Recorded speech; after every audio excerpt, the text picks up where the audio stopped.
Assalamualaikum warahmatullahi wabarakatuh. Waalaikumsalam warahmatullahi wabarakatuh. Assalamualaikum warahmatullahi wabarakatuh.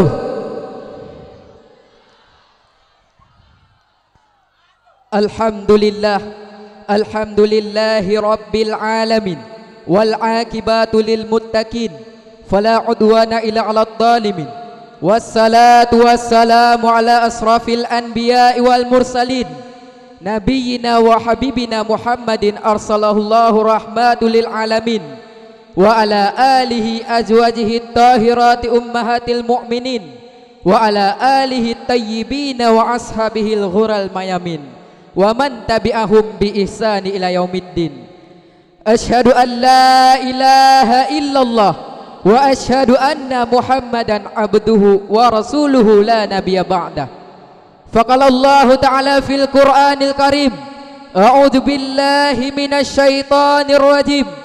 Bismillahirrahmanirrahim. Ya ayyuhalladzina amanu taqullaha haqqa tuqatih wa la tamutunna illa wa antum muslimun. Sadaqallahul azim. Yang saya hormati, yang saya muliakan para alim ulama, ulama mutaqaddimin wal mutaakhirin, beserta kepada ulama-ulama yang muktabar selaku sirajam munira, lampu penerang di dalam kegelapan. Yang saya hormati, yang saya muliakan tuan guru kita bersama, Abunda, Umi beserta keluarga. Juga yang saya hormati, yang saya muliakan seluruh dewan guru sedayah Bustanul Huda. Juga yang saya hormati, yang saya muliakan dewan juri yang baik hati. Dan yang saya hormati, yang saya muliakan para santri, semangatnya jangan berhenti. Setuju? Setuju? Allah subhanahu wa ta'ala berfirman dalam Al-Quran surat Ibrahim ayat ke-7, a'udzu billahi minasyaitonir rajim. Bismillahirrahmanirrahim. La in syakartum la azidanakum wa la in kafartum inna azabi lasyadid. Nikmat bisa berubah menjadi azab kalau kamu tidak pandai mensyukurinya. Maka orang kaya bisa masuk surga karena hartanya. Orang kaya juga bisa masuk neraka juga karena hartanya. Syukur apa tidak syukur? Pejabat bisa masuk surga karena jabatannya. Pejabat juga bisa masuk neraka juga karena jabatannya. Syukur apa tidak syukur? Orang alim, tengku, ustadz, kiai bisa masuk surga karena ilmunya. Orang alim pun bisa masuk neraka juga karena ilmunya. Syukur apa tidak syukur? Maka oleh karena demikian, orang kaya, pejabat, orang alim bisa masuk surga dan bisa masuk neraka. Maka pada pertemuan kali ini saya akan membicarakan orang yang beruntung dan orang yang rugi di hari kiamat nanti. Ma'asyiral muslimin yang berbahagia, di zaman Rasul, baginda Nabi pernah bertanya kepada para sahabat, "Atadaruna manil muflis?" Saudara-saudara, tahu kamu siapa orang yang bangkrut? Macam-macam jawaban para sahabat. Oh Rasul, orang yang bangkrut, orang yang tidak punya uang. Orang yang bangkrut, orang yang tidak punya harta. Salah, kata Rasul sallallahu alaihi wasallam. Innal muflisana minal ummati. Yang bangkrut dari golongan umatku saja, tidak usah orang lain. Yang bangkrut dari golongan umatku saja, yang besok di hari kiamat datang menghadap Allah dengan membawa pahala salat, datang membawa pahala zakat, datang membawa pahala haji, datang membawa pahala sedekah pada satu pihak, sementara pihak yang lain dari sebelah kiri, orang ini juga datang membawa kesalahan karena pernah mencaci maki orang, pernah memfitnah orang dengan cara yang zalim. Satu sisi membawa kebajikan, sisi yang lain membawa keburukan. Kalau ini yang terjadi, kalau keburukan ini yang terjadi, bagaimana nasib kita, kata Nabi sallallahu alaihi wasallam. Ketika datang orang membawa amal kebaikan, Tuhan, ini pahala solat saya, ini solat yang wajib, ini yang sunnah rawatib nawabilnya ini Tuhan. Kemudian datang orang yang menuntut dari sebelah kiri, sebentar Tuhan, dia memang rajin solat, tetapi saya pernah dicaci maki, hancur nama saya, remuk hati saya. Di dunia saya tidak bisa membalas karena dia lebih berkuasa, dia lebih kaya ya Allah. Sekarang saya menuntut keadilan. Benar orang ini pernah kau caci maki? Benar ya Allah. Ketika di dunia saya tidak sempat meminta maaf kepada ya Allah. Ampuni saya ya Allah, ampuni saya ya Allah. Nah, di situ tidak ada lagi yang namanya ampunan. Akhirnya apa yang terjadi? Sini pahala salatmu, kasih sama orang yang pernah engkau fitnah itu. Tuhan, ini pahala puasa saya yang wajib Ramadannya, sunnah 6 hari bulan Syawalnya, Senin Hamisnya ini ya Allah. Datang orang yang menuntut dari sebelah kiri, sebentar ya Allah, dia memang rajin puasa, tetapi saya pernah difitnah tanpa benar, dicorengkan arang kedahi, hancur nama saya, remuk hati saya. Sekarang saya menuntut keadilan. Benar orang ini pernah engkau fitnah? Benar ya Allah, ampuni saya ya Allah, ampuni saya ya Allah. Sini pahala puasamu, kasih sama orang yang pernah engkau fitnah itu. Ada lagi saudaraku sekalian, Tuhan, ini pahala zakat saya, ini pahala sedekah saya. Datang lagi orang yang menuntut dari sebelah kiri, sebentar Tuhan, dia memang suka zakat, dia memang suka sedekah, tetapi korupsinya lebih besar dari zakatnya ya Allah. Tuntut keadilan. Kalau habis pahala kebaikan, orang yang menuntut masih banyak, maka diambillah dosa-dosa orang yang pernah kita sakiti, diberikan kepada kita. Pahala dipreteli, dosa diberikan. Apa enggak bangkrut? Ibarat orang dagang, modal habis, tagihan hutang datang terus. Kenapa? Karena orang ini cuma baik hubungannya kepada Allah, tetapi tidak baik hubungannya sesama manusia. Wa hablum minallah wa hablum minan nas. Kita harus berhubungan baik kepada Allah dan berhubungan baik juga sesama manusia. Ma'asyiral muslimin yang berbahagia, itulah orang-orang yang rugi di hari kiamat nanti. Orang-orang yang bangkrut di hari kiamat nanti adalah orang-orang yang tidak baik hubungannya sesama manusia. Kemudian ada juga orang-orang yang beruntung di hari kiamat nanti, orang-orang yang mendapat perlindungan langsung dari Allah. Sab'atun yuzilluhum Allahu yauma la zilla illa zilluh.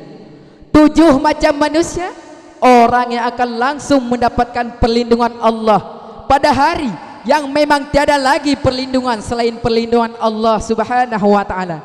Siapa mereka? Mudah-mudahan kita semua termasuk salah satu di antaranya. Amin.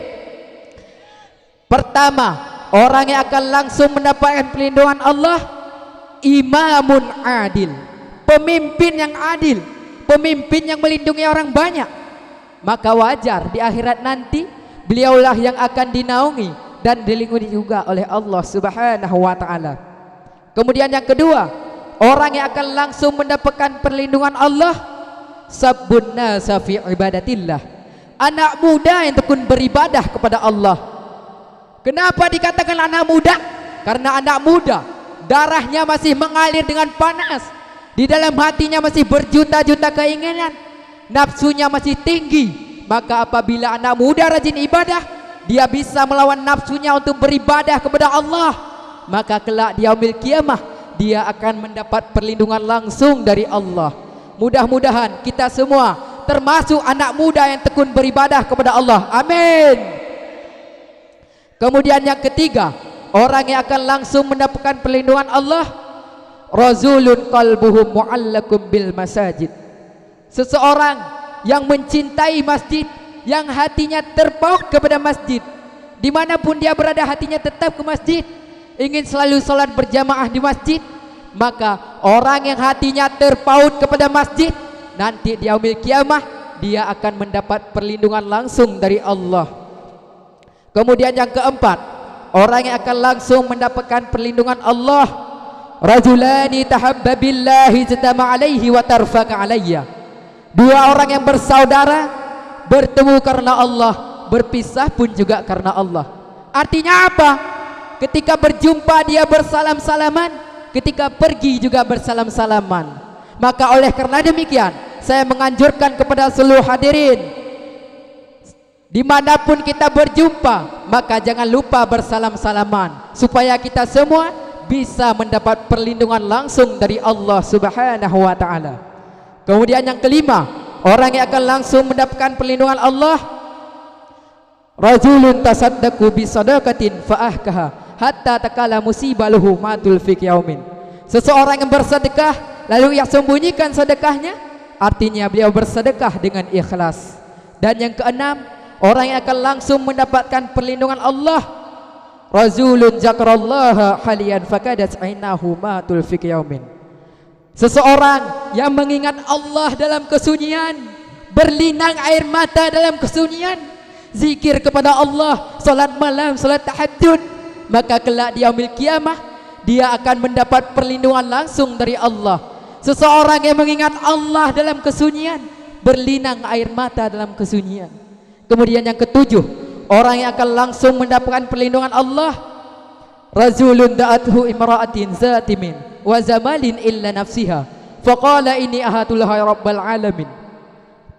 Seorang laki-laki yang bermoral, anak muda yang tumbuh dewasa, diajak oleh perempuan cantik untuk berbuat maksiat, tetapi laki-laki tersebut berkata, maaf, bukan saya tidak mau sama kamu, tetapi saya takut kepada Allah, saya takut. Maka laki-laki yang seperti itulah di hari kiamat nanti akan mendapat perlindungan langsung dari Allah Subhanahu wa ta'ala. Ma'asyiral muslimin yang berbahagia, itulah orang-orang yang beruntung di hari kiamat nanti, orang-orang mendapat perlindungan langsung dari Allah Subhanahu wa ta'ala. Kemudian yang terakhir, setelah ini akan saya berikan kesimpulan menutup renungan yang singkat ini, sehingga memang ada pepatah ini baik sekali menurut saya. Oleh sebab itu, saya mengajak kepada seluruh santri dan generasi muda, wahai santri dan generasi muda, wahai santri dan generasi muda, berpikirlah kamu di waktu pagi, bekerjalah kamu di waktu siang, makanlah kamu di waktu sore, dan tidurlah kamu di waktu malam. Berpikir di waktu pagi artinya belajar di kala muda, bekerjalah di waktu siang artinya amalkan ilmu itu setelah dewasa, makanlah di waktu sore artinya tua nanti tinggal menikmatin hasilnya, dan tidurlah di waktu malam, maksudnya kalau mati, matilah dengan tenang. Logikanya berkaitan. Kalau pagi kamu tidak berpikir, di siang kamu tidak akan bisa bekerja. Kalau siang kamu tidak bekerja, nanti sore makan apa? Kalau sore kamu tidak makan, alamat malam tidak bisa tidur. Betul? Betul? Kalau di kala muda dan remaja kita hanya santai-santai saja, maka ketika datang masa dewasa, kita akan menghadapi hidup ini dengan penuh kebingungan.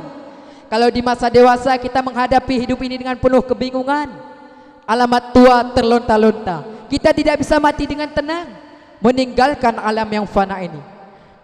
Ma'asyiral muslimin yang berbahagia, mari sama-sama kita pergunakan umur yang singkat ini untuk bertakwa kepada Allah dan mencari ridha-Nya, supaya kita semua bisa berbahagia di dunia dan akhirat. Adapun kesimpulan daripada renungan yang singkat ini, pertama, mari sama-sama kita mensyukuri atas nikmat yang Allah berikan kepada kita semua. Kemudian yang kedua, orang yang bangkrut di hari kiamat nanti, orang yang rugi dari kiamat nanti adalah orang-orang yang tidak baik hubungannya sesama manusia. Wa hablum minallah wa hablum minan nas. Kita harus berhubungan baik kepada Allah dan berhubungan baik juga sesama manusia. Kemudian yang ketiga, orang yang beruntung di hari kiamat nanti adalah orang-orang yang mendapat perlindungan langsung dari Allah. Ada 7 golongan. Yang pertama, pemimpin yang adil. Dan yang kedua, anak muda yang tekun beribadah kepada Allah. Dan yang ketiga, seseorang yang hatinya terpaut kepada masjid. Yang keempat, 2 orang yang berteman, bertemu karena Allah, berpisah pun juga karena Allah. Dan yang kelima, seseorang yang bersedekah dengan ikhlas. Dan yang keenam, seseorang yang mengingat Allah dalam kesunyian. Kemudian yang ketujuh, seorang laki-laki yang tumbuh dewasa, diajak oleh perempuan untuk berbuat maksiat, tapi laki-laki tersebut menolak, menghindari perbuatan itu, maka itulah orang-orang yang akan mendapat perlindungan langsung dari Allah. Kemudian yang terakhir, kita sebagai santri dan generasi muda, belajarlah di kala muda, tua nanti tinggal menikmatin hasilnya. A'udzubillahi minasyaitonirrajim. Bismillahirrahmanirrahim. In ahsantum ahsantum li anfusikum wa in ansatum falaha. Jika kamu berbuat baik, maka kebaikan itu milik kamu sendiri. Apabila jahat yang kamu lakukan, maka itu pun kembali juga kepada dirimu. Terima kasih atas segala perhatian dan mohon maaf atas segala kekurangan. Assalamualaikum warahmatullahi wabarakatuh. Waalaikumsalam warahmatullahi wabarakatuh.